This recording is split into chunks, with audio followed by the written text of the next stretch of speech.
नमस्कार, हल्ला बोल टीवी देख रहे हैं आप और मैं हूं विकास सिंह आपके साथ। पूर्व विधायक राजवल्लभ यादव के हाईकोर्ट से बरी होने पर पीड़िता के पिता का बहुत बड़ा बयान आया है और बयान ऐसा है कि इसने बहुत बड़ा बवाल खड़ा कर दिया है। पीड़िता के पिता ने कहा है कि बिहार सरकार ने चुनावी फायदे के लिए राजवल्लभ यादव को बरी कराया है।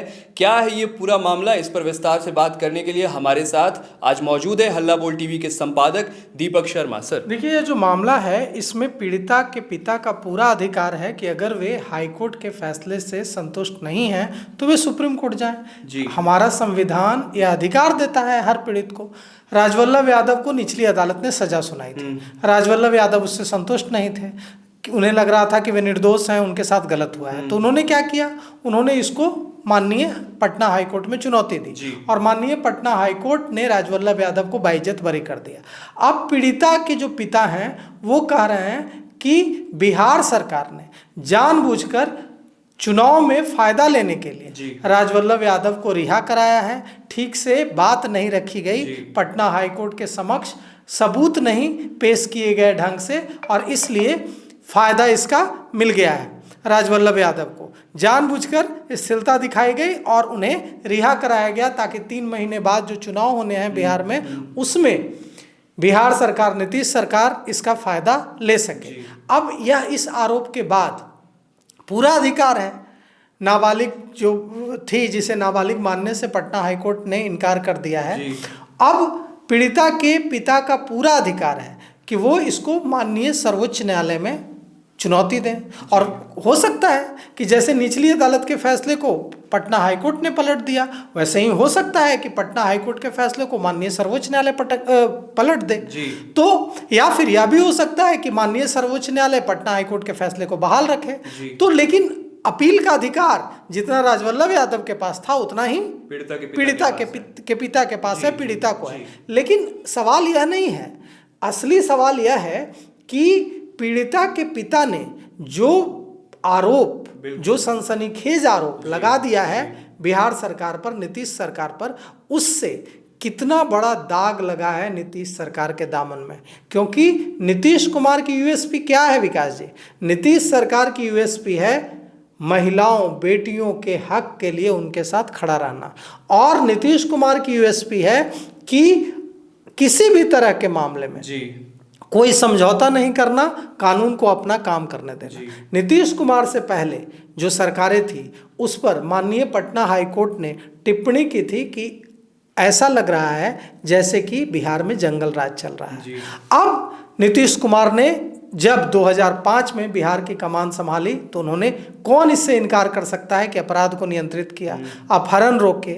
जिस तरह से फिरौती के लिए आए दिन कोई मारुति एक कार भी खरीद लेता था तो फिरौती के लिए उसके पास पैसे की मांग के लिए फ़ोन कॉल आने लगते थे, वो सारी चीज़ें दूर हुई। और लेकिन अगर इतना बड़ा आरोप लगा दिया है पीड़िता के पिता ने कि एक राष्ट्रीय समाचार पत्र से बातचीत में पीड़िता के पिता ने कहा है कि कोई हमारे साथ खड़ा नहीं है। जब यह घटना हुई थी, जब यह वारदात हुई थी, तो बिहार सरकार, नीतीश कुमार सरकार हमारे साथ खड़ी हुई थी पूरी मजबूती से। तब हम लड़ पाए थे, तब भी हमें धमकियां मिल रही थी, तब भी हमें पैसे की दिक्कत थी, लेकिन राज्य सरकार, नीतीश कुमार सरकार हमारे साथ खड़ी हो गई थी। सर, लेकिन ये सवाल यहाँ ये उठता है कि नीतीश सरकार हमेशा से महिलाओं और बिहार की बेटियों की बेहतरी के लिए काम करते आए हैं। अभी आए दिनों उनकी योजनाएं आई हैं महिलाओं और बेटियों के लिए, तो ऐसे में तो ये बहुत बड़ा आरोप सरकार की तरफ, सरकार की यही मैं कह रहा था कि ये तो दामन में बड़ा दाग लगने जैसा है। क्योंकि देखिए, आरोप निराधार नहीं है, यह भी हम नहीं कह सकते कि पीड़िता के पिता निराधार आरोप लगा रहा है। क्योंकि राजवल्लभ यादव कहाँ की राजनीति करते हैं? राजवल्लभ यादव करते हैं नवादा की राजनीति। नवादा में राजवल्लभ यादव आज भी हाथी हैं, उनका दबदबा मतलब बहुत पावरफुल है। अब वहाँ जो एक दूसरी धुरी है कौशल यादव, जो कि राजवल्लभ यादव आरजेडी में जितने मजबूत थे, कौशल यादव उतने ही मजबूत जदयू में थे।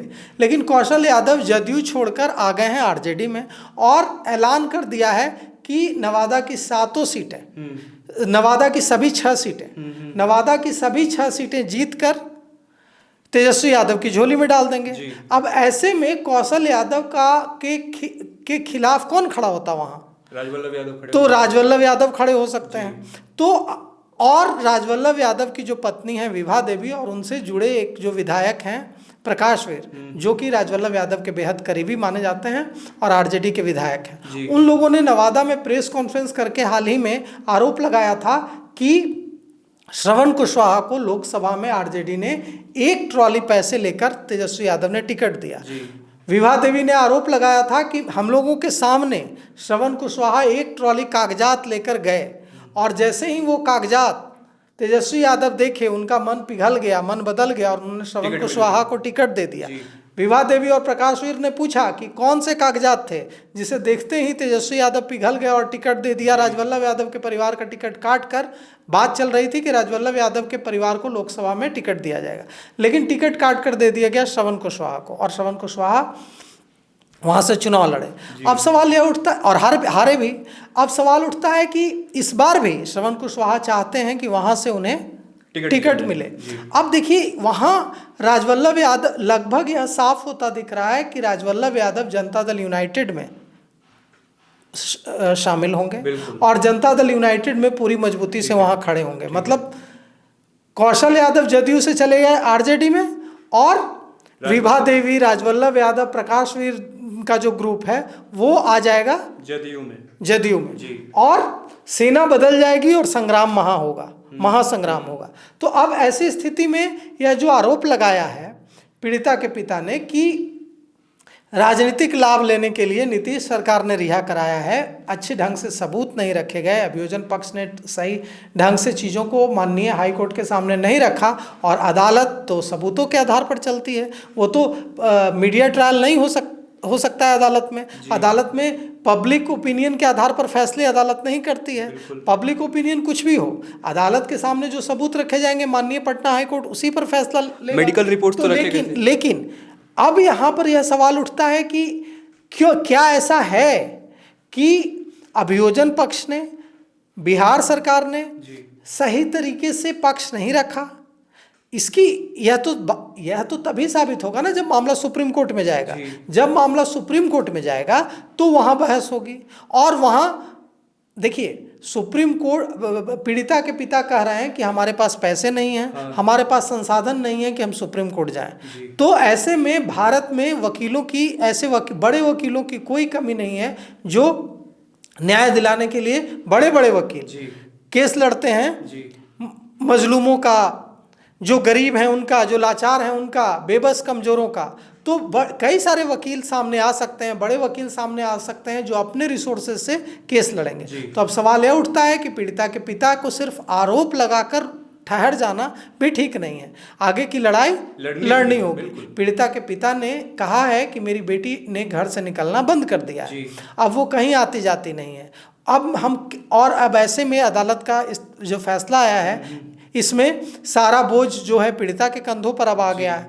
तो अब हम कहाँ जाएं, अब हम किससे मदद मांगें?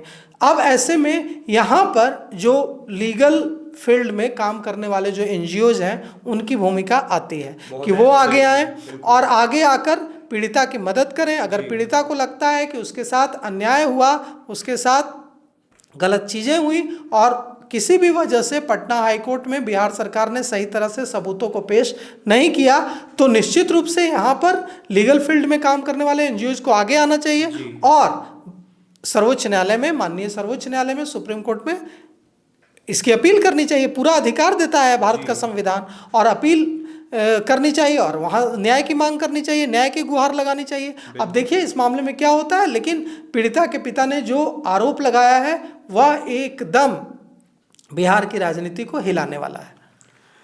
तो आपने सुना हमारे संपादक दीपक शर्मा को, जिन्होंने बताया कि पीड़िता के पिता ने जो आरोप लगाया है वो बिहार की राजनीति को हिला देगा। फिलहाल इस पेशकश में इतना ही। आगे की खबरों के लिए बने रहिए हल्ला बोल टीवी के साथ। शुक्रिया।